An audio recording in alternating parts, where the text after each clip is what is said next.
Hello my dear 10th standard பசங்களா, நாம ஒரு சீரீஸா ப்ரோஸ் போயம் சப்ளிமெண்ட்ரி எல்லாத்தையும் பார்த்துட்டு இருக்கோம் இல்லைங்களா? அந்த வரிசையில இன்னைக்கு நம்ம பார்க்க போறது வந்து செகண்ட் யூனிட்ல இருக்கிற சப்ளிமெண்ட்ரி. சரிங்களா? சப்ளிமெண்ட்ரி அப்படின்னாலே நமக்கு ஒரு பயங்கர எந்தூசியாஸ்டிக் ஆயிடுவோம். ஏன் அப்படின்னா சப்ளிமெண்ட்ரி கொஞ்சம் ஸ்டோரியா போகும் இல்லையா கிளாஸை பொறுத்த வரைக்கும். ஏன்னா லிட்ரேச்சர்ல நிறைய ஸ்டோரிஸ் வந்து நம்ம கேட்கும் போது இன்னும் கொஞ்சம் இன்ட்ரெஸ்டிங்கா இருக்கும். ஏன்னா வேரியஸ் ரைட்டர்ஸோட திங்கிங் அண்ட் அவங்களோட இமேஜினேஷனை பொறுத்த வரைக்கும் நிறைய கான்செப்ட் நமக்கு கொடுத்துருப்பாங்க. சரிங்களா? ஃபர்ஸ்ட் யூனிட்ல நம்ம எப்படி டெம்பஸ்ட் பார்த்தோமோ, டெம்பஸ்ட் எப்படி இருக்கும், யார் எழுதியிருக்கா, நம்ம வில்லியம் ஷேக்ஸ்பியர் எழுதியிருப்பார் இல்லையா? ஃபாதர் ஆஃப் இங்கிலீஷ் டிராமா அப்படின்னு கூட சொல்லலாம். ஏன்னா அவரோட பிளேஸ் அவ்வளோ நல்லா இருக்கும், அவ்வளோ ஃபேமஸ் ஆனது கூட. ஸோ அதே மாதிரி நம்ம வெளிநாடு ரைட்டர்ஸ் எல்லாம் பாக்குறத விட்டுட்டு தமிழ்நாட்டில் நம்ம இந்தியாவில் எழுதக்கூடிய இங்கிலீஷ் ரைட்டர்ஸ் யாரெல்லாம் அப்படின்றத சீரீஸ்ல இப்போ நம்ம பார்க்க போறது ஜிக்ஸாக். அதுல ஃபர்ஸ்ட் ரைட்டர் யாருன்னு பாத்தீங்கன்னா ஆஷா நெகேமியா. ஆஷா நெகேமியா அப்படின்றவங்க இந்த ஸ்டோரி எழுதியிருக்காங்க. ஸோ ஜிக்ஸாக்னு ஒன்று உங்களுக்கு என்ன தோணும்? ஜிக்ஸாக் அப்படின்னாலே ஜிக்ஸாக்கா ரோடு வந்து வளைஞ்சு வளைஞ்சு போறது தான் நம்ம ஜிக்ஸாக்னு சொல்லுவோம் இல்லையா? ஸோ இங்க நாம அந்த ஜிக்ஸாக்ன்ற டைட்டில யோசிச்ச உடனே என்ன உங்களுக்கு திங்க் பண்ண முடியுதுன்னு யோசிச்சு பாருங்க. சரிங்களா? ஜிக்ஸாக்கை பொறுத்த வரைக்கும் இங்க நம்ம பார்க்கக்கூடிய ஒரு இன்ட்ரெஸ்டிங்கான ஸ்டோரியா இருக்கும். சரியா? Stay tuned. அடுத்த ஸ்லைட்ல பார்க்கும்போது நம்ம ஆஷா நெகேமியா பத்தி பாக்குறோம். ஆஷா நெகேமியா அப்படின்றது வந்து ஒரு lady writer, Indian writing in English. இவங்க இந்தியன் ரைட்டிங் இன் இங்கிலீஷ் ஏன் சொல்றோம் அப்படின்னா இந்தியாவில பிறந்துட்டு அவங்களோட ரைட்டிங்ஸ் எப்படி இருக்கும் அப்படின்னா இங்கிலீஷ்ல எழுதிருப்பாங்க. நிறைய ஸ்டோரிஸா இருக்கலாம், போயம்ஸா இருக்கலாம், அண்ட் ப்ரோஸா கூட இருக்கலாம். சரியா? ஆர்.கே. நாராயணன், அதே மாதிரி லிசின் எசேக்கியல், அந்த மாதிரி இந்தியன் ரைட்டர்ஸ் நிறைய பேர் இங்கிலீஷ்ல எழுதியிருக்காங்க. ஸோ அதுல ஒருத்தவங்க தான் நம்ம ஆஷா நெகேமியா. எப்ப பிறந்திருக்காங்க அப்படின்னு பாத்தீங்கன்னா 1958ல பிறந்திருக்காங்க. எப்பவுமே நம்ம ஒரு ஸ்டோரி படிக்கும் போது ஆத்தரை பத்தி தெரிஞ்சுக்கிறது ரொம்ப இம்பார்ட்டன்ட். ஸ்டோரியா இருந்தாலும் சரி, ப்ரோஸா இருந்தாலும் சரி, போயமா இருந்தாலும் சரி, அவங்க யாரு அப்படின்றத தெரிஞ்சுக்கிட்டா தான் நம்ம பேராகிராஃப் எழுதும்போது it will help us to right. So இதுல ஜிக்ஸாக் அப்படின்றதுல நம்ம ஃபர்ஸ்ட் ஆத்தர் பார்த்துட்டோம், ஆஷா நெகேமியா. அவங்கள பத்தின டீடைல்ஸ் இப்ப நம்ம பார்க்கலாம். பாருங்க, ஆஷா நெகேமியா born in 1958. ஸோ எப்ப பிறந்திருக்காங்க? 1958ல பிறந்திருக்காங்க. at Chennai, has lived and studied and worked in 8 different cities. So 8 different citiesல அவங்க வாழ்ந்திருக்காங்க. சரிங்களா? வேற வேற வேரியஸான இந்தியால பிறந்துட்டு வேற வேற சிட்டிஸ்ல படிச்சு அண்ட் அவங்க வாழ்ந்திருக்காங்க.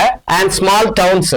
அதுக்கடுத்து இப்போ எங்க இருக்கிறாங்க அப்படின்னு பாத்தீங்கன்னா பெங்களூர்ல இருக்காங்க. ஸோ அப்ப now as a resident of பெங்களூர்ல வந்து அவங்க இருக்கிறாங்க. சரிங்களா? அடுத்தது பாருங்க, she has always been interested in writing. அவங்களுக்கு வேரியஸான ஒர்க் இருந்தாலும் அல்லது ஜாபா இருந்தாலும் அவங்களோட ஃபர்ஸ்ட் இன்ட்ரெஸ்ட் எதுல இருந்திருக்கு அப்படின்னா ரைட்டிங்ல தான் இருந்திருக்கு. சரிங்களா? சோ ரைட்டிங், இந்த மாதிரி ரைட்டர்ஸ் எல்லாம் எடுத்துக்கிட்டீங்க அப்படின்னா அவங்களோட பேஷனோ இல்ல அவங்களோட எஜுகேஷன் ப்ரொஃபஷன் கூட வேற வேறையா இருக்கலாம். சேத்தன் பகத் அப்படின்ற ஒரு ரைட்டர் இருக்காரு. சேத்தன் பகத் யாருன்னு பாத்தீங்கன்னா ஒரு இன்ஜினியர். சரிங்களா? ரயில்வேல இன்ஜினியரா இருக்கிறவர். அவரோட ஒர்க் எல்லாம் ரொம்ப ரொம்ப ஃபேமஸ் அண்ட் ரொம்ப ரொம்ப சூப்பர்வா இருக்கும். சரிங்களா? நீங்க டைம் கிடைச்சா கூட ரீட் பண்ணி பாருங்க. சேத்தன் பகத்தோட நிறைய நாவல்ஸ் வந்து ரொம்ப ஃபேமஸான நாவல்ஸ். அதை நிறைய சினிமால கூட எடுத்திருக்காங்க. சரிங்களா?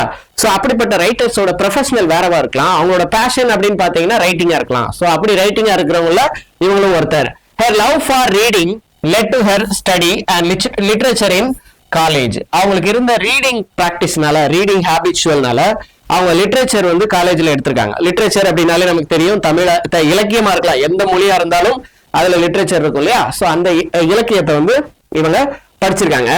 If she had not been a writer, ஒருவேளை அவங்க ரைட்டர் ஆகலன்னா, ரைட்டர் ஆகாம இருந்திருந்தா என்னவாயிருப்பாங்க அப்படின்னு பாத்தீங்கன்னா would have been a teacher, teacher ஆயிருப்பாங்க அப்படின்னு சொல்றாங்க. சோ அப்ப ஒருவேளை அவங்க ரைட்டர் ஆகலன்னா என்னவா இருந்திருப்பாங்க? டீச்சரா இருந்திருப்பாங்க. ஏன்னா லிட்ரேச்சர் படிச்சிருக்காங்க இல்லையா?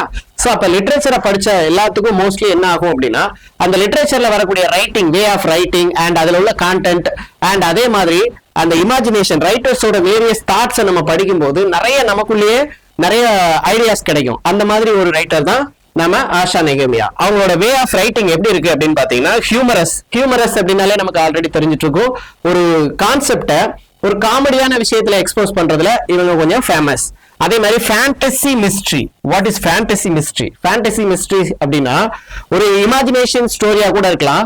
அண்ட் அதை கொடுக்கிற விதத்துல அந்த இடத்துல அவங்க இன்னும் கொஞ்சம் இன்ட்ரெஸ்டிங் அண்ட் அவங்களோட இமேஜினேஷனை இன்னும் அதிகமா புகுத்தி நமக்கு சொல்லியிருந்தாங்க அப்படின்னா அந்த ஃபேண்டசி மிஸ்ட்ரின்னு எடுத்துக்கலாம். அதே மாதிரி அட்வென்ச்சர். ஸோ அட்வென்ச்சர் அப்படின்னாலே எல்லாத்துக்குமே அட்வென்ச்சர் பிடிக்கும் இல்லையா? நாம டிராவல் பண்றதா இருக்கலாம், அல்லது ட்ரெக்கிங் போறதா இருக்கலாம், அல்லது குரூப்பா சேர்ந்து நம்ம ஃப்ரெண்ட்ஸோட வெளியில போறதா கூட இருக்கலாம். ஸோ விச் இஸ் அட்வென்ச்சர் அப்படின்னு எடுத்துக்கிட்டோம்னா ஒரு சாகச பயணம் அப்படின்னு சொல்லலாம், சாகசங்கள் அப்படின்னு எடுத்துக்கலாம்.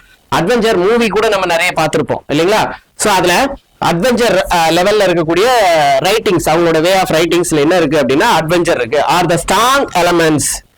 ஸோ இது எல்லாம் தான் அவங்களோட ரைட்டிங்ல இருக்கக்கூடிய ஸ்ட்ராங் எலமெண்ட்ஸ் அப்படின்னு சொல்றாங்க. என்னெல்லாம்? ஹியூமர், ஃபேண்டசி, மிஸ்ட்ரி, அட்வென்ச்சர், இது எல்லாம் தான் அவங்களோட ரைட்டிங்ல ஸ்ட்ராங் எலமெண்டா இருக்கு. சரிங்களா? ஆஷா நயோமியா பொறுத்த வரைக்கும் அவங்களோட வே ஆஃப் ரைட்டிங் அண்ட் டீச்சரா இல்லாம ரைட்டர் ஆனதுனால அவங்களோட ரைட்டிங் எல்லாத்துலயுமே இந்த எலமெண்ட்ஸ் வந்து நம்மளால பார்க்க முடியும். அடுத்தது ஷி லவ்ஸ் பேக்கிங். அதோட அடிஷனலா அவங்களுக்கு என்னென்ன ஹாபிஸ் இருந்திருக்கு அப்படின்னு பாத்தீங்கன்னா பேக்கிங். ஸோ அப்ப ஷி லவ்ஸ் பேக்கிங், சமைக்கிறது, குக் பண்றது, அந்த மாதிரி எடுத்துக்கலாம்.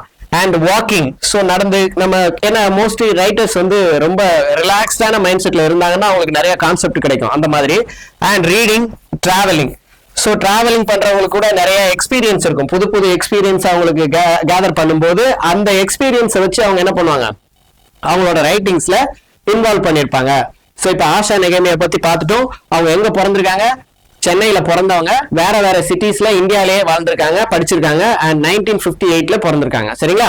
ஸோ இப்போ ஆஷா நெகேமியாவை நம்ம கிளியரா பார்த்துட்டோம். அடுத்ததுல என்ன பார்க்குறோம் அப்படின்னா நியூ வெக்காபுலரிஸ். எப்பவுமே நாம ஒரு ப்ரோஸோ ஒரு போயமோ ஒரு சப்ளிமெண்டரியோ பார்க்கும்போது அதுல இருக்கக்கூடிய நியூ வெக்காபுலரிஸ் நாம தெரிஞ்சுக்கிட்டு நம்ம அதை ரீட் பண்ணும்போது we can understand what is the concept which is given by the writer. போயமா இருக்கலாம் அல்லது சப்ளிமெண்டரியா இருக்கலாம், எதா இருந்தாலும் அதுல இருக்கக்கூடிய கொஞ்சம் காம்ப்ளிகேஷனான வேர்ட்ஸ் எல்லாத்தையும் நீங்க பார்க்கும்போது it will help you to understand very quickly. சரிங்களா? சோ இப்ப பாருங்க, ஃபர்ஸ்ட் வேர்டு அபாரிஜினல். அபாரிஜினல் அப்படின்றது நார்மலாவே பூர்வ குடிகள் அப்படின்னு தமிழ்ல சொல்லலாம். பூர்வ குடிகள்னா யாரு? ஒருவேளை நேட்டிவ் பீப்புளா இருக்கலாம். சரிங்களா? ஒரு ஏரியா இருக்கு அப்படின்னா அந்த ஏரியால பூர்வ குடிகள் இவங்க தான் அங்க ரொம்ப வருஷமா இருக்கிறாங்க, அவங்களோட ஆரிஜினே அங்கதான் இருந்தது அப்படின்னு சொல்றோம் இல்லையா? அந்த வார்த்தைக்கு அதை யூஸ் பண்ணலாம். அததான் அபாரிஜினல் அப்படின்னா நேட்டிவ் ஆர் லோக்கல். சரிங்களா? அந்த இடத்துலயே அவங்க அந்த இடத்துலயே இருக்கிறாங்க, பரம்பரையா வாழ்ந்துட்டு இருக்காங்க அப்படின்னு சொல்றவங்கள நம்ம அந்த இடத்துக்கு அந்த வார்த்தையை யூஸ் பண்ணுவோம், அபாரிஜினல். அடுத்தது சார்கசம். சார்கசம் அப்படின்றது ஒரு விட்டி மேனர், விட்டியா நம்ம வந்து காமெடியா சொல்றது. ஒரு கான்செப்ட் இருக்கு, அந்த கான்செப்டை நம்ம கொஞ்சம் காமெடியா எக்ஸ்போஸ் பண்ணோம் அப்படின்னா which is called sarcasm. அதோட மீனிங் பாருங்க, use of irony. So use of irony அப்படின்னா லிட்டரேச்சரை பொறுத்த வரைக்கும் நாம மார்க்கிங் பண்றது ஒரு கான்செப்ட் வந்து இப்போ நீங்க இதுக்கு ஒரு நல்ல எக்ஸாம்பிள் பாத்தீங்க அப்படின்னா விவேக், தமிழ் சினிமாஸ்ல எல்லாம் பாத்துருந்தீங்கன்னா விவேக் இருப்பாரு இல்லைங்களா? அவரோட காமெடிஸ் எல்லாம் பாத்தீங்கன்னா மோஸ்ட் ஆஃப் இந்த மாதிரி ஏதாவது ஒரு விஷயத்த வந்து எக்ஸ்போஸ் பண்ணும்போது அந்த சொசைட்டி இருக்கக்கூடிய ஒரு மூட நம்பிக்கையை வச்சு கூட அவர் கான்செப்டை எக்ஸ்போஸ் பண்ணுவாரு. சரிங்களா? சோ அது என்ன விஷயமா வேணாலும் இருக்கலாம், அவரோட கண்டென்ட்ல வந்து நிறைய இந்த மாதிரி சார்கசம் அண்ட் ஐரணி கான்செப்ட்ஸ் வந்து நிறைய இருக்கும். சரிங்களா? சோ அப்ப அந்த கான்செப்டை நாம எக்ஸ்போஸ் பண்றதுக்கு ஒரு காமெடியான வே சூஸ் பண்றதுக்கு பேர் தான் சார்கசம். அடுத்தது பிளமேஜ். பிளமேஜ் அப்படின்றது ஒரு இறகு, மயில் இறகா இருக்கலாம் அல்லது வேற ஏதோ பறவைகளோட இறகுகளை மொத்தமா பிடிச்சிருந்தோம், அதாவது ஒரு பேர்ட்ஸோட இறகுகளை வந்து கலெக்ட் பண்ணியிருந்தோம் அப்படின்னா அதுக்கு பேரு பிளமேஜ் அப்படின்னு சொல்லலாம். அடுத்தது ஸ்லட்ஜியஸ்ட். ஸ்லட்ஜியஸ்ட் அப்படின்னா வெட் மட், அதாவது சகதின்னு சொல்லுவோம் இல்லையா? அததான் இங்க ஸ்லட்ஜியஸ்ட் அப்படின்னு சொல்றோம். அடுத்தது கிரம்பினஸ். இததான் வந்து கிரம்பினஸ் அப்படின்னு சொல்லும்போது ஒரு வகையான ஒரு சோம்பேறித்தனமா இருக்கிறது அல்லது தூக்க கலக்கத்துல இருக்கிறது அல்லது ஒரு மாதிரி கோபத்துல இருக்கிறது. கோபத்துல நம்ம அமைதியா உட்கார்ந்துருந்தோம் அப்படின்னா which is called கிரம்பினஸ். சரிங்களா? அடுத்தது ஸ்பிரிட். ஸ்பிரிட் அப்படின்றது ஸ்ப்ரே பண்ற மாதிரியான ஆப்ஜெக்ட், அதை தான் நம்ம ஸ்பிரிட் அப்படின்னு சொல்றோம். அடுத்தது காயட்டி. காயட்டி அப்படின்றது வந்து ஒரு வகையான டாகோட பிரீடு. அது எங்க இருக்கு அப்படின்னா நார்த் அமெரிக்கால இருக்கக்கூடிய ஒரு வகையான டார்க் ஷேப்ல இருக்கக்கூடிய ஒரு வைல்டு உல்ஃப்னு எடுத்துக்கலாம். சரிங்களா? a wolf like a wild dog. Wolf தான், சரியா? ஓநாய் தான். அது எப்படி இருக்கும் அப்படின்னா நாய் மாதிரியான ஷேப்ல இருக்கும். நார்த் அமெரிக்கால இருக்கக்கூடிய ஒரு வகையான அனிமல். அடுத்தது ஸ்ட்ரீக்ஸ். ஸ்ட்ரீக்ஸ் அப்படின்றது லைன் ஆர் ஸ்ட்ராப். அடுத்தது டேண்ட்ரம். டேண்ட்ரம் அப்படின்றது outburst and flare up. So outburst ஆகுதுன்னு சொல்லுவோம் இல்லைங்களா? சோ அதான் டேண்ட்ரம். அடுத்தது கிரிங்க்லி. கிரிங்க்லி அப்படின்னா ரிங்க்லி. சரியா? சோ இந்த மாதிரி புது வேர்ட்ஸ் அண்ட் நியூ வேர்ட்ஸ் நாம படிக்கும்போது ஃபர்ஸ்ட் விஷயம் நமக்கு என்ன தெரியும் அப்படின்னா ஒரு சில நியூ வேர்ட்ஸ் வந்து நம்ம கத்துக்கலாம். சரிங்களா? நியூ வெக்காபுலரிஸ் வந்து நம்ம அந்த ப்ரோஸ் லிட்ரேச்சர்ல இருந்து நம்ம கேதர் பண்ணி எடுத்துக்கலாம். டே டு டே லைஃப்ல அதை யூஸ் பண்ணும்போது ஓ இந்த வார்த்தைக்கு இந்த மாதிரியான மீனிங்ஸ் எல்லாம் இருக்கா அப்படின்றத நம்மளால அண்டர்ஸ்டாண்ட் பண்ணிக்க முடியும். இந்த செகண்ட் நம்மளால அந்த கான்செப்டை ஈஸியா அண்டர்ஸ்டாண்ட் பண்ணிக்க முடியும். எப்பவுமே ஸ்டோரிஸ் படிக்கும்போது அதுல இருக்க காம்ப்ளிகேட்டான வேர்ட்ஸ் நம்ம மிஸ் பண்ணிட்டோம் அப்படின்னா we cannot understand the story clearly, right? So அதனால நம்ம என்ன பண்ணுவோம், நியூ வொகாபுலரிஸை தெளிவா படிச்சுட்டு அதுக்கப்புறமா we have to go for the prose or supplementary whatever it is. அடுத்தது பாருங்க கேரக்டர்ஸ். இது இன்னும் நமக்கு ரொம்ப important. whenever you are writing paragraph 8 mark question இல்லைங்களா இத. சோ அப்ப அதுக்கு தான் நம்ம வந்து இன்ட்ரோடக்ஷன்ல ஆத்தரை பத்தி மென்ஷன் பண்ணுவோம். அண்ட் ஆஃப்டர் தட் கேரக்டர்ஸ் வந்து ரொம்ப இம்பார்ட்டன்ட். இப்போ நீங்க ஃபர்ஸ்ட் யூனிட் எடுத்துக்கிட்டீங்கன்னா டெம்பஸ்ட்ல கிட்டத்தட்ட ஒரு 8 or 9 கேரக்டர்ஸ் இருக்கும். அதே மாதிரி ஜிக்ஸாக்ஸ்லயும் கிட்டத்தட்ட 9 கேரக்டர்ஸ் ஆர் தேர். சோ அப்ப மெயினா நம்ம 8 மார்க் கொஸ்டின் அப்படின்றதுனால நம்ம இன்ட்ரோடக்ஷன் அண்ட் சினாப்சிஸ் போட்டுட்டு அதுக்கப்புறம் கேரக்டர் நேம். எப்பவுமே யூஸ்வலா பேராகிராஃப் எழுதும்போது பிரசன்டேஷன் ரொம்ப இம்பார்ட்டன்ட். 8 மார்க் கொஸ்டின் எழுதுறோம் இல்லையா? சோ அந்த 8 மார்க் கொஸ்டின்ல டாபிக், ஆத்தர், தீம் எழுதிட்டு சினாப்சிஸ், அதுக்கப்புறம் கேரக்டர்ஸ். இல்ல நம்ம கேரக்டர்ஸ் எழுதிட்டு கூட சினாப்சிஸ் போடலாம், வாட் எவர் இட் இஸ். அதுக்கு முன்னாடி நம்ம ஸ்டோரி பாக்குறதுக்கு முன்னாடி அதுல இருக்கக்கூடிய கேரக்டர்ஸ் நம்ம கிளியரா அண்டர்ஸ்டாண்ட் பண்ணிக்கணும். நம்ம ஒரு சினிமா பார்த்தா கூட அதுல டைட்டில் கார்டுன்னு போடுவாங்க இல்லையா, யார் நடிகர், யாரெல்லாம் வந்து சப்போர்ட்டிவ் ஆக்டர்ஸ், அந்த மாதிரி ஒரு லிஸ்டே நமக்கு கிடைக்கும். அதே மாதிரிதான் சேம் சப்ளிமெண்டரி. ஒரு ஸ்டோரி படிக்கிறதுக்கு முன்னாடி நம்ம என்ன பண்ணணும், அதோட கேரக்டர்ஸை தெளிவா படிச்சுக்கணும். சரிங்களா? சரி, இதுல ஃபர்ஸ்ட் கேரக்டர் யாரு அப்படின்னு பாத்தீங்கன்னா டாக்டர் அசோக் டி கிருஷ்ணன். அவரோட இவர் தான் மெயின் கேரக்டர். இவரோட ஃபேமிலிக்குள்ள நடக்கக்கூடிய கமோஷனை தான் நாம இந்த ஸ்டோரியில பாக்குறோம். சரிங்களா? டாக்டர் அசோக் டி கிருஷ்ணன் யார்? இவரு சைல்டு ஸ்பெஷலிஸ்ட். நாம இந்த கேரக்டர்ஸ் எழுதும் போது அவங்க யாருன்றதையும் பக்கத்துல எழுதிக்கிட்டா அந்த கான்செப்ட் நமக்கு ரொம்ப ஈஸியா ஞாபகம் வச்சுக்கிறதுக்கு நல்லா இருக்கும். ஏன் அப்படின்னா இவர் யாருன்னு நமக்கு தெரிஞ்சாதான். இப்ப அசோக் டி கிருஷ்ணன் நேம மட்டும் படிச்சிட்டீங்கன்னா அவர் யாருன்னு நமக்கு தெரியாம போயிடும் இல்லையா? So we have to remind எந்த அவரோட பொசிஷன் என்ன அப்படின்றதையும் நாம ஞாபகம் வச்சுக்கணும். அடுத்தது சோமு யாருன்னு பாத்தீங்கன்னா அசோக் டி கிருஷ்ணனோட ஃப்ரெண்டு. இவரும் ஒரு டாக்டர் தான். சரிங்களா? அண்ட் இவர் வந்து வென்ட் டு அலாஸ்கா. இந்த ஸ்டோரியை வந்து ஏன் நம்ம இங்கேயே வென்ட் டு அலாஸ்கான்னு கொடுத்துருக்கோம்னா இந்த ஸ்டோரிய அவர் உள்ள வரும்போதே இவர் சோமு தான் வந்து அந்த ஜிக்ஸாக வந்து பிரசன்ட் பண்ணிருப்பாரு. அதாவது டாக்டர் கிருஷ்ணனுக்கு வந்து கொடுத்திருப்பாரு. சரிங்களா? இப்ப பாருங்க அடுத்தது மாயா யாரு அப்படின்னா 9 year old டாட்டர். யாருக்கு டாட்டர் அப்படின்னு பாத்தீங்கன்னா டாக்டர் அசோக் டி கிருஷ்ணனுக்கு டாட்டர். நீங்க 9 year old டாட்டர்னு எழுதினாலும் ஓகே, இல்ல மாயா வந்து யாரு அப்படின்னா Ashok T Krishnan, doctor of Ashok T Krishnan அப்படின்னு எழுதினாலும் ஓகே தான். சரிங்களா? அடுத்தது ஜெயின் பீட்டில் அப்படின்றது ஆல்ரெடி சோமு அவர் வந்து நிறைய வேர்ல்டுக்கெல்லாம் போயிட்டு ட்ரீட்மெண்ட் பார்க்கக்கூடிய ஒரு டாக்டர். அண்ட் அவர் வந்து யாருக்கு ஃப்ரெண்ட் அப்படின்னு பாத்தீங்கன்னா அசோக் டி கிருஷ்ணனுக்கு ஃப்ரெண்டு. சோ அப்படி ஃப்ரெண்டா இருக்கிறதுனால அவர் போகும்போது வரும்போதெல்லாம் நிறைய பிரசன்ஸ் வந்து இவங்களுக்கு கொடுப்பாரு. அப்படி கொடுத்ததுல ஒரு வகையான பீட்டில், வண்டு. பீட்டில்னா வண்டு இல்லையா? சோ ஜெயின் பீட்டில் தான் வந்து இது சோமு கொடுத்த ஒரு கிஃப்ட். அது என்ன பண்ணும் அப்படின்னா ஸ்பிட் ஃபயர்னா என்ன, நெருப்பு வந்து உமிழும் அப்படின்ற மாதிரியான ஒரு வகையான வண்டு அப்படின்னு சொல்றாங்க. அடுத்தது அரவிந்த்.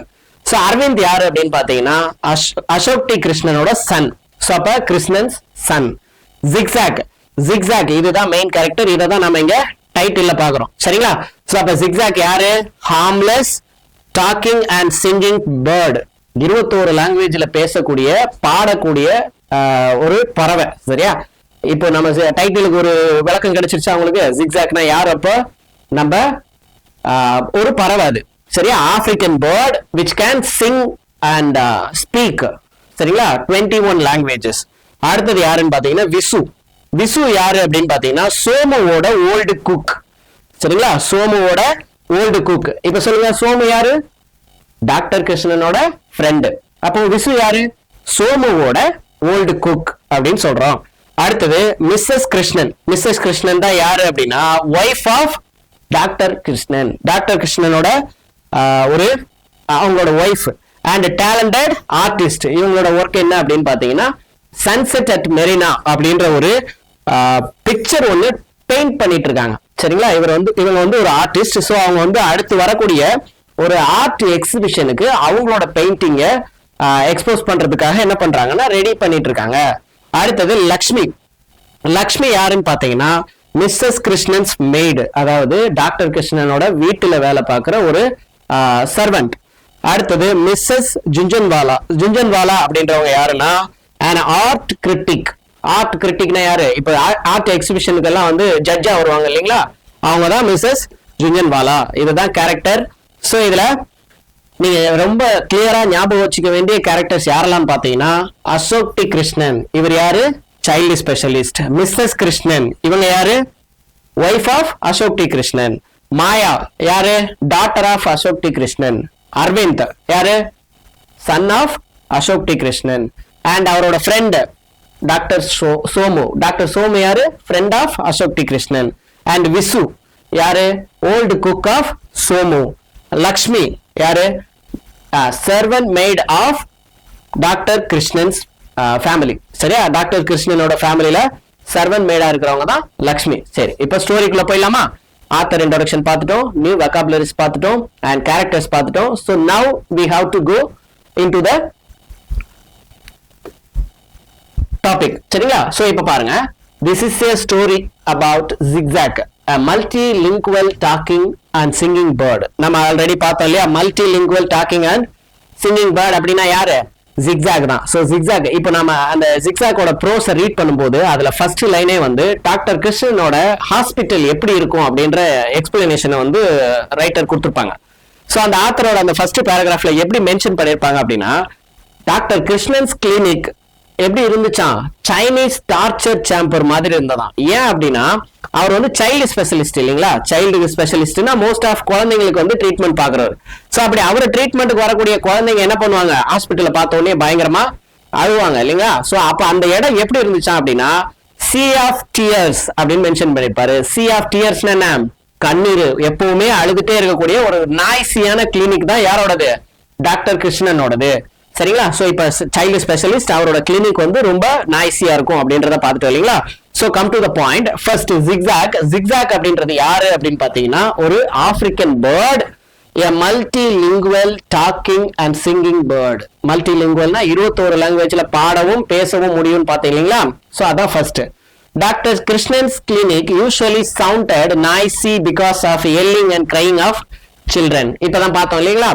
சோ அதுல டெக்ஸ்ட் புக்லயே என்ன மென்ஷன் பண்ணிருப்பாங்க அப்படின்னா, சைனீஸ் டார்ச்சர் சேம்பர்னு மென்ஷன் பண்ணிருப்பாங்கன்னு பார்த்தோம். சோ இப்ப டாக்டர் கிருஷ்ணன் என்ன பண்றாங்க, அவரோட கிளினிக் எப்படி இருக்கு அப்படின்னா, சவுண்டட் நாய்ஸி பிகாஸ் குழந்தைங்க தான் அவரோட பேஷண்ட்ஸ் இல்லையா. சோ அப்ப எல்லிங்னா என்ன, கத்துறது, கிரையிங், அழுறது. சோ அந்த மாதிரி குழந்தைங்களோட எல்லிங்கும் கிரையிங்கும் அந்த கிளினிக் ஃபுல்லா எப்படி இருக்குமா, நிறைஞ்சு இருக்குமா. அடுத்தது டாக்டர் கிருஷ்ணன்ஸ் கசின், அதாவது ஃப்ரெண்டுன்னு நம்ம மென்ஷன் பண்ணிருக்கலாம். சோ கசின் எடுத்துக்கலாம். சரிங்களா? டெக்ஸ்ட் புக்ல டாக்டர் கிருஷ்ணனோட ஃப்ரெண்டுன்னு மென்ஷன் பண்ணிருப்பாங்க. Doctor Somu asked him to keep his pet zigzag. ஆக்சுவலா இவர் வந்து சோமு வந்து அலாஸ்கா போறதுனால அவரோட வீட்டுல இருக்கக்கூடிய அந்த பெட் யாரு, ஜிக்ஸாக். அந்த ஜிக்ஸாக்க வந்து கொஞ்ச நாளைக்கு உன்னோட வீட்டுல வச்சு பாத்துக்க முடியுமா அப்படின்னு சொல்லி as a friend சோமு வந்து யார்கிட்ட கேக்குறாருன்னா, டாக்டர் கிருஷ்ணன் கிட்ட கேக்குறாரு. For some time as he went to Alaska. அவர் அலாஸ்காவுக்கு டிராவல் பண்ணி போறதுனால அவர் ரெக்வஸ்டேஷனா என்ன கேக்குறாரு அப்படின்னா, என்னோட பெட் ஜிக்ஸாக்க வந்து நீ வீட்டுல வச்சு பாத்துக்கணும் அப்படின்னு சொல்றாரு. So Dr. Krishna's family was surprised to see the strange and weird looking bird. அதை பார்த்த உடனே இவரு அலாஸ்காவுக்கு வந்து கிளம்பி போறாரு. போகும்போது இவரோட ஓல்டு குக் யாரு, விசு இல்லைங்களா. சோ விசு கிட்ட வந்து ஜிக்ஸாக்க கொடுத்து இவரை வந்து அனுப்பி விட்டுறாரு. சோ விசு வந்து ஜிக்ஸாக்க டாக்டர் கிருஷ்ணன் ஃபேமிலிக்கு கூட்டிட்டு வராங்க. அதுக்கு முன்னாடியே நிறைய கான்வர்சேஷன் போகும். ஏன் அப்படின்னா, அரவிந்த் அண்ட் மாயா வந்து அவங்களோட ப்ரீவியஸ் கிஃப்ட் எப்படி இருந்தது அப்படின்றத பத்தி பேசிட்டு இருப்பாங்க. சோ டெக்ஸ்ட் புக்ல நம்ம கிட்டத்தட்ட ஒரு 5 and 6 பேஜஸ் இருக்கக்கூடிய ஸ்டோரியை நம்ம சம்மரைஸ் பண்ணி படிக்கிறோம்.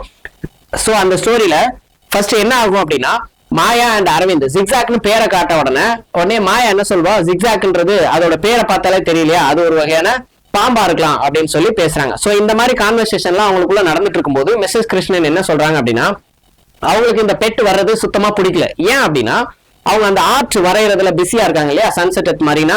அப்படி வரையும் போது ஏதாவது ஒரு பெட் வந்து அதை இது கிளம்சி பண்ணிருச்சுன்னா கஷ்டம் அப்படின்றதுனால அவங்க வந்து அதை ஏத்துக்கவே இல்லை. பட் ஆனா இருந்தாலும் தேர் இஸ் நோ ஆப்ஷன். ஏன்னா அவரு டாக்டர் சோம் என்ன பண்ணிட்டாரு, ஆல்ரெடி கிளம்பி போயிட்டாரு, அவரோட ஓல்டு குக்ட ஜிக்ஸாக்க கொடுத்து விட்டாரு. சோ அப்படி போகும்போது இவங்களோட கான்வர்சேஷன் எல்லாம் போயிட்டு இருக்குது. அடுத்தது, இது வரைக்கும் அந்த ஃபேமிலி வந்து அந்த மாதிரி ஒரு வியர்டான பேர்டை பார்த்ததே இல்லை. ஏன்னா ஆப்பிரிக்கன் பேர்ட் மோஸ்ட்லி எப்படி இருக்கும் அப்படின்னா, ரொம்ப பெருசா இருக்கும். நார்மல் பேரட் மாதிரி இல்லாம பேரட்டோட இன்னும் கொஞ்சம் பெருசா ஒரு மாதிரி வித்தியாசமா இருக்கு அப்படின்றதுனால அந்த ஃபேமிலி வந்து அதை பார்க்கும்போது ரொம்ப ஆச்சரியமா பாக்குறாங்க. they had never seen such a strange huge bird. அதான் சொன்னேன் இல்லையா, huge bird.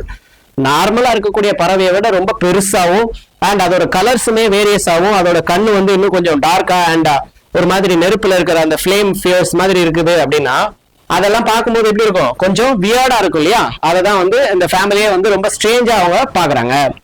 சோமஸ் குக், யாரு சோமஸ் குக்? விசு என்ன பண்றாரு, said that bird could recite French poetry. So என்ன சொல்றாரு, 21 லாங்குவேஜ்ல பேசவும் பாடவும் தெரியும். அதுலயும் எக்ஸ்பெஷலி என்ன பண்ணுவாங்க, பிரெஞ்சு போயட்ரி எல்லாம் அது பாடும் அப்படின்னு சொல்லி சொல்றாரு. It can talk and sing about 21 different languages. 21 லாங்குவேஜஸ்ல அந்த பறவைக்கு வந்து பேச தெரியும் அப்படின்னு சொல்லி சொல்றாங்க.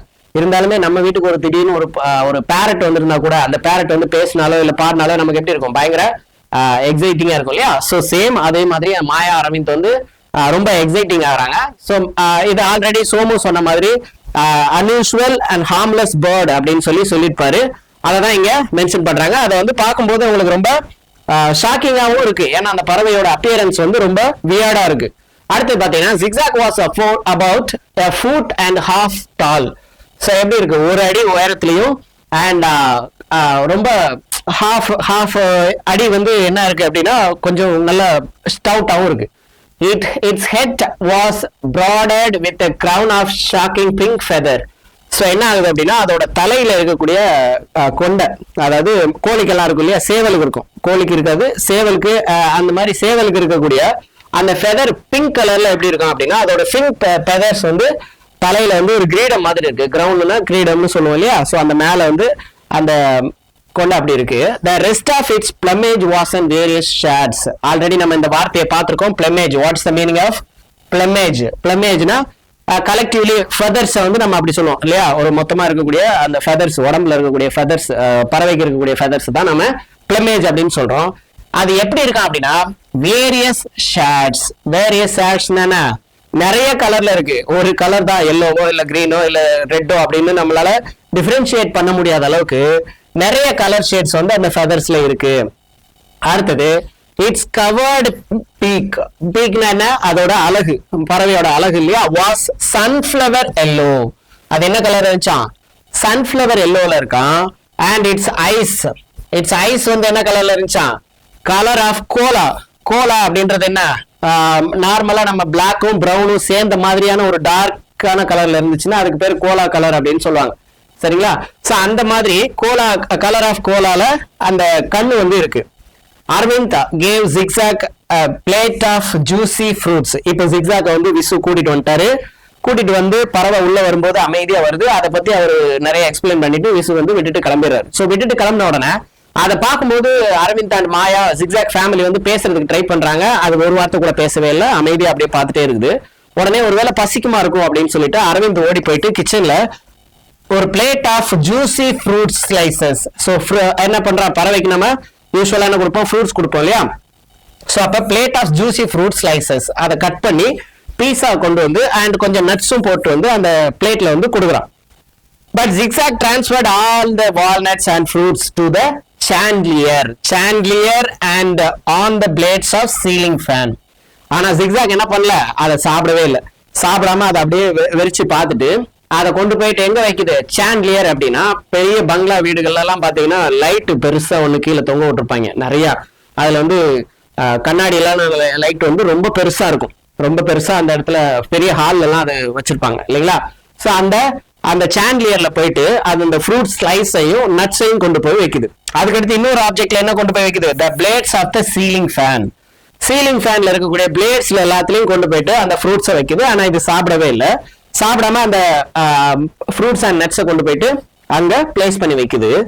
நெக்ஸ்ட் இட் பெர்ச்டு அப்படின்னா போய் உட்கார்றது. பறவை போயிட்டு உட்காரும் இல்லையா, எங்க உட்காருது அப்படின்னு பாத்தீங்கன்னா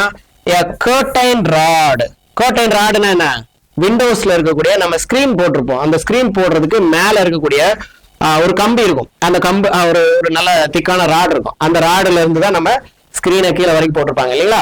சோ அந்த ராடுல போயிட்டு உட்காருது. உட்கார்ந்தது மட்டும் இல்ல, என்ன ஆயிடுது, வென் டு ஸ்லீப், தூங்க போயிடுது. எந்த பறவையாவது தூங்குச்சுன்னா எப்படி இருக்கும், நமக்கு இன்னும் பாக்குறதுக்கு பயங்கர ஷாக்கிங்கா இருக்கும். ஏன் அப்படின்னா நம்ம பறவை தூங்கி எல்லாம் பாத்துருக்க மாட்டோம் இல்லைங்களா.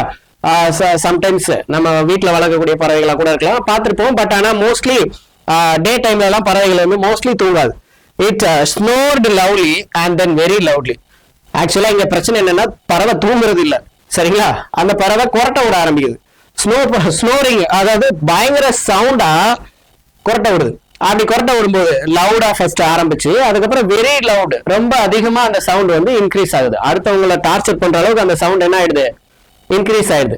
இதை பார்க்கும்போது அந்த ஃபேமிலிக்கு எப்படி இருக்கும், ரொம்ப வியர்டாவும் ரொம்ப கடுப்பாவும் இருக்கும். திடீர்னு ஒரு பறவை வந்து உங்க வீட்டுல உட்காந்து தூங்க ஆரம்பிச்சு கொரட்டை விட்டுச்சுன்னா எப்படி இருக்கும், ரொம்ப வித்தியாசமா இருக்கும் இல்லையா? அதே மாதிரிதான் இந்த ஜிக்ஸாக் பண்ணிருக்கு. அதுக்கடுத்து பாத்தீங்கன்னா அந்த இடத்துல அது தூங்க ஆரம்பிச்சிருச்சு. இப்போ நம்ம அந்த டெக்ஸ்ட் புக்ல உள்ள கண்டென்ட்டுக்கு வருவோம். அந்த டெக்ஸ்ட் புக்ல என்ன ஆகும் அப்படின்னா, டெக்ஸ்ட் புக்ல நிறைய எலாபரேட்டா கொடுத்துருப்பாங்க, நம்ம இங்க பாயிண்டா கொடுத்துருக்கோம் இல்லைங்களா? ஸோ இன்க்ளூடிங் நான் அந்த டெக்ஸ்ட் புக்ல இருக்க லைன்ஸையும் சில லைன்ஸ்ல உள்ள கண்டென்ட்டை எக்ஸ்பிளைன் பண்ணிடுறேன்.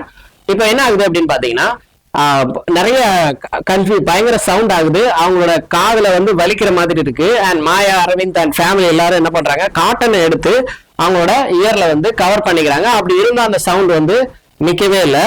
உடனே இவங்க என்ன பண்றாங்க அப்படின்னா, அவங்களோட ரூமுக்குள்ள போயிட்டு லாக் பண்ணிக்கிறாங்க. இந்த பறவையை வந்து வேக்கிங் அப் பண்றதுல அவங்க ஃபெயிலியர் ஆயிட்டாங்க. ஏன் அப்படின்னா எழுப்பி பாக்குறாங்க, எழுப்பவே இல்லை. ஸோ பயங்கர டார்ச்சர் மாதிரி ஆயிடுச்சு. ஏன்னா அந்த சவுண்ட் வந்து ரொம்ப அதிகமா இருக்கும் இல்லைங்களா? ஸோ அதனால உள்ள போயிட்டு ரூமுக்குள்ள போயிட்டு டோரை லாக் பண்ணிக்கிறாங்க. And when Mrs. Krishnan's maid switched on the fan in their studio and all the fruits and nuts fell from it. So என்ன ஆயிடுது அப்படின்னா, அவங்க மிஸ்ஸஸ் கிருஷ்ணனோட ஃபேமிலி மெய்டு இருக்காங்க இல்லையா, லக்ஷ்மி, அவங்க வராங்க. அவங்களுக்கு தெரியாது இந்த மாதிரி பறவை கொண்டு போய் அங்க வச்சது எல்லாத்தையுமே, அந்த அந்த இன்சிடென்ட் எதுவுமே தெரியாது. வந்த உடனே அவங்க கேஷுவலா என்ன பண்றாங்கன்னா ஃபேனோட சுவிட்ச் ஆஃப் பண்ணிடுறாங்க. இப்போ அந்த ஃபேனோட சுவிட்ச் ஆஃப் பண்ணா என்ன ஆகும், அந்த ஃபேனோட பிளேட்ஸ்ல எல்லாத்தையும் என்ன வச்சிருக்காங்க, ஃப்ரூட் ஸ்லைசஸும் நட்ஸும் கொண்டு போய் வச்சிருக்காங்க இல்லையா? அது ஜிக்ஸா கொண்டு போய் வச்சுட்டு தான் கர்டன் டார்ல உட்காந்து தூங்குது. ஸோ அது சுவிட்ச் ஆன் பண்ண உடனே என்ன ஆயிடுது அப்படின்னா, எல்லா ஃப்ரூட்ஸ் அண்ட் நட்ஸும் என்ன ஆகுது, அப்படியே அந்த ரூம் முழுக்க ஸ்கேட்டர் ஆகுது. ஸோ அது மொத்தமா என்ன ஆகும், பயங்கர ஸ்குவீஸியாவும் அந்த சூசி ஃப்ரூட்ஸ் எல்லாம் என்ன ஆகும், சிவத்துல எல்லாம் சுத்தி இருக்கிற பொருட்கள், ஆப்ஜெக்ட் எல்லாத்துலயும் என்ன ஆகும், ஸ்ப்ரெட் ஆயிடும் இல்லையா? ஸோ அப்படி ஸ்ப்ரெட் ஆகுது. அந்த இடத்துல என்ன ஆகுது அப்படின்னா, one slice of overripe papaya, அதாவது நல்ல பழுத்த ஒரு பப்பாயா என்ன ஆகுது அப்படின்னா, விசிங் ஆஃப்னா ஃபேன்ல இருந்து அந்த ஸ்பீடுக்கு அப்படியே அந்த ஸ்பீடா வந்து the fan and splattered அப்படின்னா ரொம்ப அந்த சூசினஸ் எல்லாமே தெரிக்கிறது. ஸோ அப்படி splattered என்ன, Mrs Krishnan's unfinished masterpiece. இவங்களை நம்ம அந்த கேரக்டர் பார்க்கும்போதே சொல்லியிருந்தோம் இல்லையா, அந்த அன்பினிஷ்டு மாஸ்டர் பீஸ் எது, சன்செட் அட் மரீனா. அவங்க வந்து அடுத்த வாரம் நடக்கக்கூடிய ஒரு ஆர்ட் எக்ஸிபிஷன்ல என்ன பண்றாங்க, அதை எக்ஸ்போஸ் பண்றதுக்காக, அவங்க அதை பிளேஸ் பண்றதுக்காக ரெடி பண்ணிட்டு இருந்தாங்க. அன்பினிஷ்டா இருக்கு, அது இன்னும் கம்ப்ளீட் ஆகல. So unfinished masterpiece sunset at மெரினால ஃபுல்லா அந்த பப்பாயா, ஓவர் ரைப்டு பப்பாயா என்ன ஆயிடுது, ஸ்பிளாட்டர் ஆயிடுது. It spread streaks of orange pulp. So என்ன ஆகுது, ஸ்ட்ரீக்ஸ் ஆஃப் ஆரஞ்சு பல்ப்னா என்ன, அதோட அந்த ஆரஞ்சு கலர்ல ஃபுல்லா அந்த பிக்சர் ஃபுல்லா என்ன ஆயிடுது, அங்கங்க ஸ்பிளாட்டர் ஆகி அந்த இப்போ நம்ம ஒரு ஃப்ரூட்டை எடுத்து வேகமா ஒரு சிரத்துல அடிச்சோம்னா எப்படி ஆகும், அது ரொம்ப ஒரு ஈக்குவலா இல்லாம ஒரு அன்ஈக்குவலி அந்த ஸ்ப்ரெட் ஆகிருக்கும் இல்லையா, அந்த மாதிரி அந்த ஆரஞ்சு பல்ப் வந்து ஆரஞ்சு கலர் பல்ப் மாதிரி தெரியுது. Shiny black seeds all over it. So அதுல என்ன ஆகுது, பிளாக் கலர் சீட்ஸ், பப்பாயால இருக்கக்கூடிய பிளாக் கலர் சீட்ஸும் மேல அந்த இதுலயே வந்து பிக்சர்ல ஒட்டிக்குது. Mrs Krishnan was upset. அவங்க வந்து என்ன ஆயிடுறாங்க, ரொம்ப அப்செட் ஆயிடுறாங்க. ஸோ கடைசியில போன் பண்றாங்க யாருக்கு, அவங்களோட ஹஸ்பண்ட் யாரு, டாக்டர் அசோக் டி கிருஷ்ணன் இல்லைங்களா? ஸோ அப்ப போன் பண்ணி her husband to take zigzag away. உடனே என்ன சொல்றாங்க, நீ zigzag வந்து கொண்டு போயிடுங்க, இனி இந்த ஒரு நிமிஷம் கூட அவங்களோட வீட்டுல இருக்க கூடாது, ஏன்னா இவ்வளவு நாள் அவங்க பெயிண்டிங்காக ரெடி பண்ணது என்ன ஆயிடுச்சு, வேஸ்ட் ஆயிடுச்சு அப்படின்றாங்க. சோ அதுக்கப்புறம் என்ன பண்றாங்க, இதுக்கு இடையில சின்னதா ஒரு ட்ரை பண்றாங்க. என்னன்னா, டாக்டர் சோமுக்கு வந்து மெசேஜ் போடுறாங்க, இந்த மாதிரி zigzag வந்து தூங்கிட்டே இருக்குது, எந்திரிக்கவே மாட்டேங்குது, அதனால பக்கத்து வீட்டுக்காரங்க எல்லாம் கால் பண்ணி என்னன்னு கேக்குறாங்க. சோ அப்படின்னு சொல்லி மெயில் போடுறாங்க. மெயிலுக்கு வந்து ரிப்ளை இல்லை, ஏன்னா அவர் அலாஸ்கா போயிருக்காரு, அவர் மெயில் செக் பண்ணவே இல்லை. கிட்டத்தட்ட ஒரு 6 days கழிச்சு என்ன ஆகுது அப்படின்னா மெயில் வருது, நான் zigzag வந்து தூங்கி நான் பார்த்ததே இல்லை, அது கொரட்டை விட்டதும் நான் கண்டிப்பா பார்த்ததே இல்லை அப்படின்னு சொல்லி அவர் ரிப்ளை வருது. உங்களுக்கு அது கஷ்டமா இருந்தா என்னோட குக்கு விசுவை கூப்பிட்டு அந்த பேர்டை கொடுத்துருங்க அப்படின்னு சொல்லி அவரு ரிட்டர்ன் மெயில் போட்டிருக்காரு. பட் இவங்க விசுவை தேடணும் இல்லையா, ஆனா zigzag வீட்டுல இருந்தா நான் கண்டிப்பா அதை கொன்னுடுவேன் அப்படின்னு சொல்லி கன் எடுத்து வச்சிருக்காங்க மிஸ்ஸஸ் கிருஷ்ணன். உடனே டாக்டர் கிருஷ்ணன் என்ன பண்றாரு அப்படின்னா, சரி நான் அதை என்னோட கிளினிக்கு கொண்டுட்டு போறேன் அப்படின்னு சொல்லி அவர் சொல்றாரு. ஸோ அப்ப டாக்டர் கிருஷ்ணன் என்ன பண்றாரு, took the bird to the clinic கொண்டு போறாரு. அவரோட கிளினிக் ஆல்ரெடி அங்க என்னவா இருக்கும், பயங்கர நாய்ஸியாவும் சில்ட்ரனோட கிரையிங் சவுண்ட் எல்லிங் சவுண்ட் எல்லாம் இருக்கும் இல்லையா. ஸோ அவர் கிளம்புறாரு. There Zigzag started commanding everyone in the clinic. So Zigzag என்ன பண்ணுது, கமெண்ட் பண்ண ஆரம்பிக்குது. ஒவ்வொரு அந்த கிளினிக்குள்ள என்ட்ரி ஆன உடனே அந்த குழந்தைங்களுக்கு எல்லாம் என்ன பண்ணி கமெண்ட் பண்ணி அவங்களுக்கு வந்து ஆர்டர்ஸ் கொடுக்க ஆரம்பிக்குது. எப்படி அப்படின்னா, நீ வந்து சோஃபா மேல ஏறாத, டே ரெட் கலர் நீ அங்க இருந்து ஜம்ப் பண்ணாத, ஒழுங்கா உட்காரு, அந்த மாதிரியான கமெண்ட்ஸ் எல்லாத்தையும் கொடுக்க ஆரம்பிக்குது. கமாண்டிங் எவ்ரி ஒன் இன் த கிளினிக்ல என்ன பண்றது, கமாண்ட் கொடுக்க ஆரம்பிக்குது. It was doing it's job for which he was trained. So என்ன ஆகுது, இதுக்கு முன்னாடி இந்த ஜிக்ஸாக்கோட ப்ரீவியஸ் யாரு மாஸ்டர் யாருன்னு பாத்தீங்கன்னா, ஆப்பிரிக்கால இருக்கக்கூடிய ஒரு விச் டாக்டர்னா யாருன்னா, அந்த அபரிஜினல் ஆப்பிரிக்கால இருக்கக்கூடிய பூர்வ குடிகள் இருப்பாங்க இல்லையா, அவங்களுக்கு உள்ள இருக்கக்கூடிய ஒரு வைத்தியர்னு சொல்லுவோம். நம்ம ஏரியால எல்லாம் பாத்தீங்கன்னா டாக்டர் ப்ரொஃபஷனலிஸ்டா இல்லாம வைத்தியம் பாக்குறவங்க என்ன சொல்லுவோம், வைத்தியர்னு சொல்லுவோம் இல்லையா. அதே மாதிரி ஆப்பிரிக்கால இருக்கக்கூடிய ஒரு விச் டாக்டர் தான் வந்து ஜிக்ஸாக்கை வந்து ட்ரெயின் பண்ணிருப்பாரு. அதாவது அங்க வரக்கூடிய பேஷண்ட்ஸ் ரூல் பண்றதுக்கோ அண்ட் அங்க இருக்கக்கூடிய கமெண்ட் கொடுக்கறதுக்கோ அந்த மாதிரி அவர் ட்ரெயின் பண்ணிருப்பாரு. டாக்டர் சோமு வந்து என்ன பண்ணிருப்பாரு அப்படின்னா, அப்படி போகும்போது ஆப்பிரிக்காவுக்கு போகும்போது அவரோட பையனுக்கு, அந்த விச் டாக்டரோட பையனுக்கு உடம்பு சரியில்லாம இருக்கும். அதை வந்து டாக்டர் சோமு வந்து சரி பண்ணுவார். அப்படி சரி பண்ணதுக்கு பிரசண்டா தான் ஜிக்ஸாக்கை வந்து யாரு கொடுத்துருப்பா, சோமுக்கு கொடுத்துருப்பாரு. ஸோ அப்படி சோமுக்கு கொடுத்துருக்கிறத இவர் இப்ப வீட்டுல வச்சிருக்க முடியாம என்ன பண்ணுவாரு, வச்சிருக்க முடியாமன்னா அவர் வெளியூர் போறதுனால என்ன பண்ணிருப்பாரு அப்படின்னா டாக்டர் கிருஷ்ணன் கிட்ட கொடுத்துருப்பாரு. ஸோ அப்ப ஹாஸ்பிட்டல் என்விரான்மெண்ட் வந்து ஜிக்ஸாக்கு புதுசு கிடையாது. ஸோ அப்படி கிளினிக் கொண்டு வந்த உடனே அது ரொம்ப எந்தூசியாஸ்டிக் ஆயிட்டு தூங்கவே இல்லை, பேச ஆரம்பிச்சு எல்லா குழந்தைங்களுக்கும் கமெண்ட் பண்ணோம்னா, பறவைகள் பேச ஆரம்பிச்சோன்னா குழந்தைகள் என்ன பண்ணோம், அதை அப்சர்வ் பண்ண ஆரம்பிச்சதுனால அந்த இடங்கள் வந்து ரொம்ப பீஸ்ஃபுல்லாவும் சைலண்டாவும் ஆயிடுச்சு. பாருங்க, the clinic which was noisy sea of tears. நம்ம ஃபர்ஸ்ட் ஆரம்பத்திலே பார்த்தோம், noisy sea of tearsனா அழுகையோட ஒரு கடல் மாதிரி அந்த இடமே இருக்கும். ஏன் அப்படின்னா, பேஷண்ட்ஸை நீங்க டாக்டர் கிட்ட, நம்மளே இப்ப டாக்டர் கிட்ட போனா ஊசி போடுறேன்னு சொன்னோம்னா நமக்கு பயம் வரும் இல்லைங்களா, அதே மாதிரி குழந்தைங்க இன்னும் பயங்கரமா கத்தி அழுவாங்க. ஸோ அந்த மாதிரி had transformed into a calm and orderly place. Zigzag வந்த உடனே நிறைய அந்த சவுண்ட் எல்லாமே ரெடியூஸ் ஆகி ஒரு ஆர்டரா இருக்கக்கூடிய ஒரு ரொம்ப காமான பிளேஸா வந்து அந்த கிளினிக் மாறிடுச்சு. It was the efficient skill of the bird. அதுதான் என்ன, ஒரு efficient skill அந்த பறவைக்கு கத்து கொடுக்கப்பட்டிருக்கு. It was always busy and active. So அப்ப ஜிக்ஸாக் வந்து அந்த கிளினிக்ல இருக்கிற வரைக்கும் என்ன பண்ணல, தூங்கவே இல்லை, ஃபுல்லா ஆக்டிவாவும் அண்ட் பிஸியாவும் அங்க இருக்கக்கூடிய பேஷண்ட்ஸ் எல்லாம் வச்சு ரொம்ப ஆக்டிவா அதை பார்த்துக்குது. Doctor Krishnan thought that was really an absolute treasure. So இதை பார்க்கும்போது என்ன ஆயிடுது அப்படின்னா, இது உண்மையிலே பயங்கரமா ஹெல்ப்ஃபுல்லா இருக்கு. ஏன் அப்படின்னா, திடீர்னு ஒரு பறவை வந்து அந்த குழந்தைய வந்து அழாத அமைதியாரு அப்படின்னு சொல்லும்போது அந்த குழந்தைக்கு ஆச்சரியமா இருக்கும். அதனால என்ன பண்ணிடும், அது குழந்தைய அழுகிறத ஸ்டாப் பண்ணிடும் இல்லையா. ஸோ அது வந்து ரொம்ப ஒரு அப்சல்யூட் ட்ரெஷர் அப்படின்னு சொல்லிட்டு டாக்டர் கிருஷ்ணன் வந்து திங்க் பண்றாரு. அட் த சேம் டைம் என்ன நடக்குது அப்படின்னு பாத்தீங்கன்னா, டாக்டர் கிருஷ்ணன் மிஸ்ஸஸ் கிருஷ்ணனோட பெயிண்டிங் இருக்கு இல்லையா, அந்த பப்பாயா பல்ப், அந்த ஆரஞ்சு பல்ப் மாதிரி எல்லாத்தையும் ஸ்ப்ரெட் பண்ணுச்சு இல்லையா, அந்த பிக்சர் என்ன ஆயிடுச்சு அப்படின்னா, on which papaya fell was liked by the art critic Mrs. Junjanwala. So Mrs. Junjanwala அதை பார்க்கும்போது ஆக்சுவலா இந்த பிக்சர் எப்படி இருக்குன்னா, சன்செட் அட் மெரினா தானே. ஸோ அப்ப அந்த ஆரஞ்சு கலர் பப்பாயா ஸ்பிளாட்டர் ஆனது எப்படி இருந்துச்சு அப்படின்னா, மெரினால சன்செட் ஆகக்கூடிய சன்னோட அந்த ரேஸ் மாதிரி அது பயங்கர இம்ப்ரெசிவா ஆயிடுச்சு. ஸோ அந்த இம்ப்ரெசிவ்னஸ்னால மிஸ்ஸஸ் ஜுஞ்சன்வாலா என்ன பண்றாங்கன்னா, நானே இந்த பெயிண்டிங்கை வாங்கிக்கிறேன், எவ்வளவு ரூபாய்க்கு, 5000 ரூபாய் கொடுத்து வாங்கிக்கிறேன் அப்படின்னு சொல்றாங்க. ஸோ அந்த விஷயத்த வந்து மிஸ்ஸஸ் கிருஷ்ணன் வந்து ஃபோன் பண்ணி சொல்றாங்க, ஜிக்ஸாக் வந்து நமக்கு நல்ல விஷயம் தான் பண்ணியிருக்காங்க, சார் நல்ல விஷயம் தான் பண்ணியிருக்குது.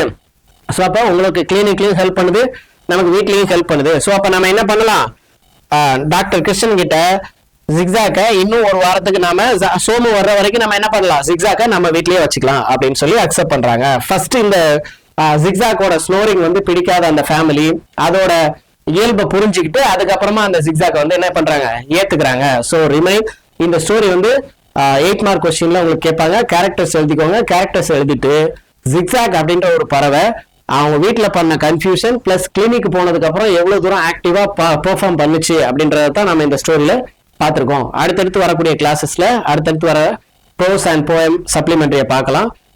We'll see in the next video. Till then, stay tuned and இந்த ஸ்டோரியை வந்து மறக்காம இருங்க. சரியா? தேங்க்யூ.